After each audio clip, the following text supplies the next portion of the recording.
পাওয়া না পাওয়া, ভালো খারাপ, সুস্থতা অসুস্থতা সব মিলিয়ে বিগত বছর আলহামদুলিল্লাহ ভালোই কেটেছে। আমাদের বাঙালির এক অন্যরকম দেশি আমেজ হচ্ছে পহেলা বৈশাখ। সবাই যে যার অবস্থানে ভালো থাকেন এই প্রত্যাশা নিয়ে নতুন বছর 1432 বঙ্গাব্দ শুরু করি। শুভ নববর্ষ। হ্যালো, আসসালামু আলাইকুম। হাজির হলাম নতুন একটি ভ্লগ নিয়ে। পহেলা বৈশাখ আসবে আর পান্তা ইলিশ হবে না, এটা কি হয়? আমরা যারা বাঙালি আছি পান্তা ইলিশ আমাদের প্রিয় খাবার হলেও বৈশাখে পান্তা ইলিশ অন্যরকমভাবে জমে ওঠে।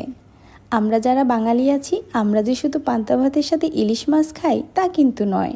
পান্তা ভাতের সাথে আমরা আলু ভর্তা, ডিম ভাজি, কাঁচামরিচ, পেঁয়াজ এগুলো খেতে খুবই পছন্দ করি। আমি আজকের পহেলা বৈশাখকে স্পেশাল করতে আলু ভর্তা, ডিম ভাজি ও ইলিশ মাছ ভেজেছিলাম। মরিচ ভর্তা, পেঁয়াজ, কাঁচামরিচ তো রয়েছেই। এ যেন 16 আনাই বাঙালিয়ানা।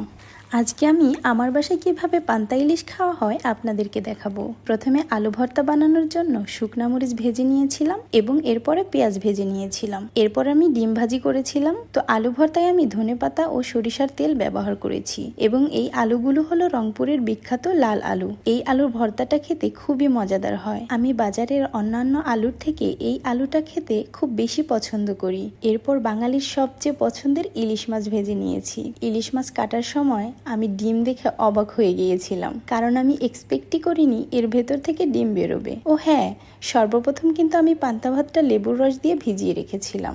এবার পরিবেশনের পালা।